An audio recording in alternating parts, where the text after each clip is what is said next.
Hi y'all and welcome back to CC Convos. Today I'll be talking about 10 side hustles. These are all side hustles that I've done and I've made anywhere from hundreds of dollars to thousands of dollars. So let's talk about why a side hustle might be important. And to everyone, this could be different.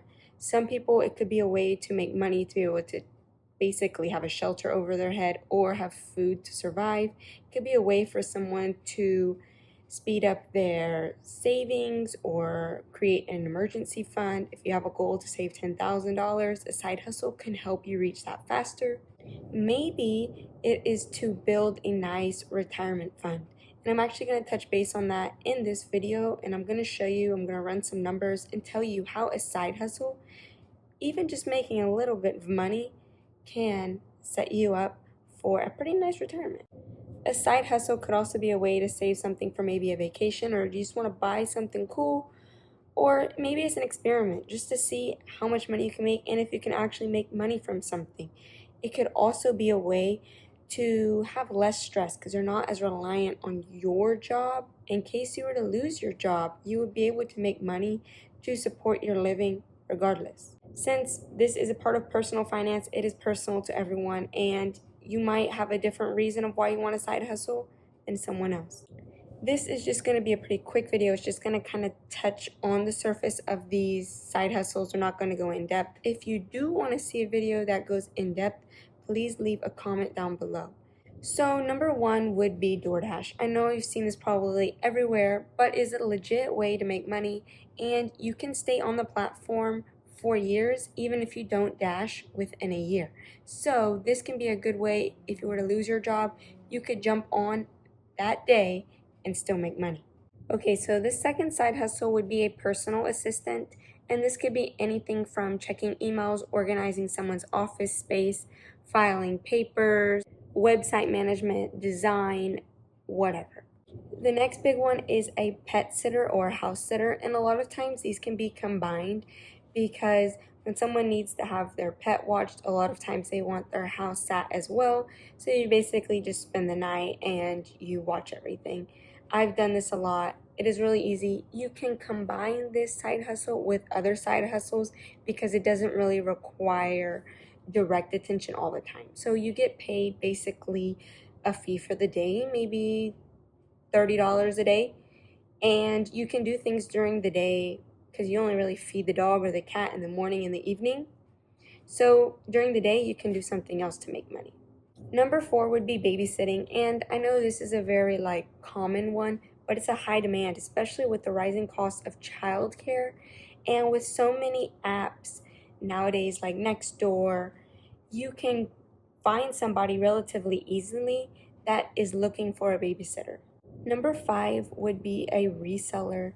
And I have done this because I used to get a lot of hand-me-down clothes when I was younger.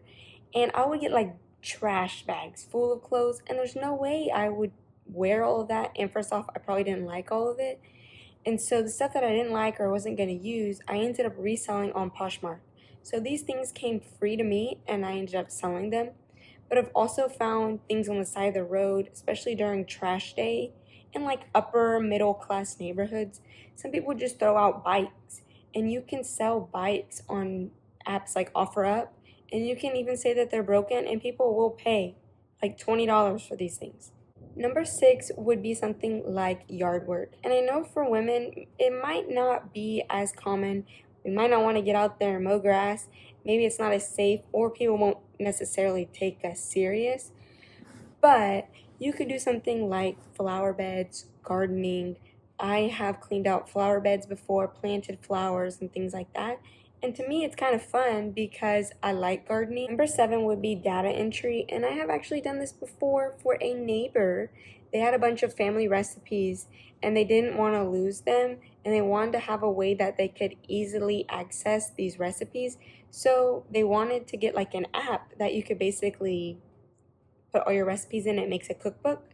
And so when I was younger, they paid me to type all these recipes into this cookbook. I've done some data entry work for obituaries or typing for funerals. And sometimes if people send you pictures with text that they want put into a Word document, there's a lot of features now where you can take a photo, copy the text on the photo, and put it into writing. So this is actually very easy and it saves you so much time. Number 8, I'm going to call odd jobs because this is just like anything random that somebody needs help with that you can do. So I've helped people paint kitchen cabinets, organize pantries, help move, or even organize their closets. Number 9 would be house cleaning, and a lot of these come from word of mouth. If you know somebody and they're looking for a house cleaner, you can just say, hey, I clean. And when you do clean their house, you do a good job. So then they're like, man, this person cleans really well. They'll want to keep you, kind of these things you're working for yourself. So you want to do a really good job so that you get recurring clients. And I actually cleaned houses for many years. I had recurring clients. But house cleaning isn't necessarily for me. I am not a big fan, especially the cleaners. They irritate my allergies. But it is a good way to make money if you don't mind doing some physical work. House cleaning can also be like a segue into being like, hey, I help organize, because they kind of go hand in hand. You could be like, hey, I clean, but also if you need help doing like a spring cleaning or a closet organization, it's going to be this amount of money, and you can kind of couple that with your cleaning. The same with babysitting, house sitting, and pet sitting. These can all be combined and actually have the same client. So sometimes it's not always about how many people you have, but by having a client that is versatile and by doing a good job, you have reoccurring clients.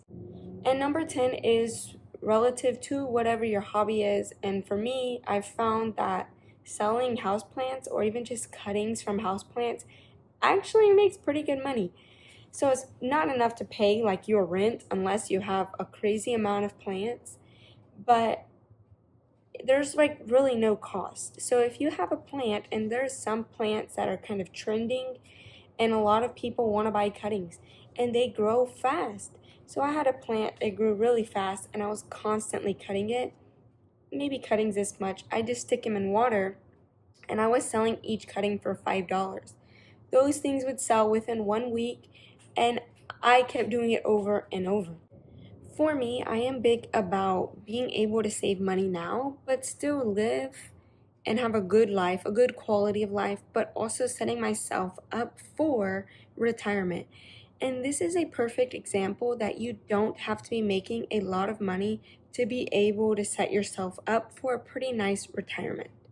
For us who are young adults, it is kind of scary, the idea of retirement, because we are unsure if Social Security will be around by the time that we are able to take from it. And a lot of jobs don't offer the benefits that they used to have. We don't have the 3-pillar system that we used to have with like our parents' retirement or our grandparents' retirement. There's not as many pensions, if there is any pensions left. So a lot of our retirement is reliant on us, and that is scary. And for a lot of people, that keeps us from actually addressing the issue or even starting.